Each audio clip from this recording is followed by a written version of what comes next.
گھر کا چھت پھاڑ کر آسمان سے ایک بیوی بھیجے اس کے لیے، اور ساتھ میں جو ہے تو 12 بچے بھی بھیجے اس کے لیے۔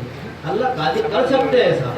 لیکن اللہ کی عادت نہیں ہے ایسی۔ اللہ کی عادت اور اس کا ضابطہ یہ ہے کہ تجھے بیوی چاہیے، بچے چاہیے تو میرے سے دعا بھی کر، اور کہیں رشتہ بھی لے کے جا، بات پکی کر، پھر جو ہے تو نکاح کر، پھر اس کے بعد میں بیوی کو لا، مدرسہ ولیمہ کر۔ سراج العلوم بلگاؤں کا یہ سارے مسئلوں میں ہم دعا بھی سالانہ کریں گے، جلسہ اسباب کو بھی اختیار کریں گے،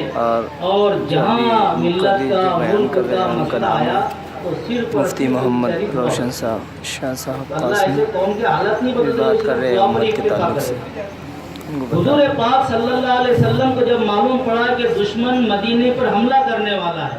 مدینے کی آبادی کو ٹھیس نیس کرنے والا ہے، مدینے کو ملیاں میٹ کرنے والا ہے، تو آپ نے صحابہ کو جمع فرمایا، کہا بھائی ایسے ایسے حالات ہیں، دشمن نے ایسا پلان بنایا ہے، کیا کرنا چاہیے ہم کو مدینے کو اور مدینے کی آبادی کو بچانے کے لیے؟ تو کسی صحابی نے کچھ مشورہ دیا، کسی صحابی نے کچھ مشورہ دیا۔ حضرت سلمان فارسی رضی اللہ تعالیٰ عنہ نے مشورہ دیا کہ اللہ کے رسول، میری رائے یہ ہے کہ مدینہ کے ارد گرد خندق کھودی جائے تاکہ دشمن اس کو پار کر کے اندر ہی آ نہ سکے۔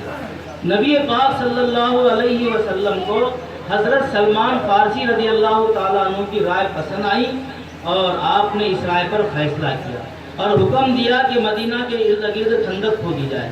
سارے صحابہ خندق کھودنے پر لگ گئے، اور نبی پاک صلی اللہ علیہ وسلم بنفس نفیس کدال وغیرہ جو بھی اس زمانے کی کھودنے کی چیزیں ہوگی اس کو لے کر کھودنے پر لگے۔ صحابہ پر ایسا حال ہے کہ بھوک کا عالم ہے۔ ایک صحابی نبی پاک صلی اللہ علیہ وسلم کے پاس میں آئے اور کہا آقا میں بھوکا ہوں، میرے سے بھوک برداشت نہیں ہو رہی ہے، تو میں نے اپنے پیٹ پر پتھر باندھا ہوں کہ کچھ مجھے ذرا آرام ہو، میں بہت بھوکا ہو چکا ہوں آقا۔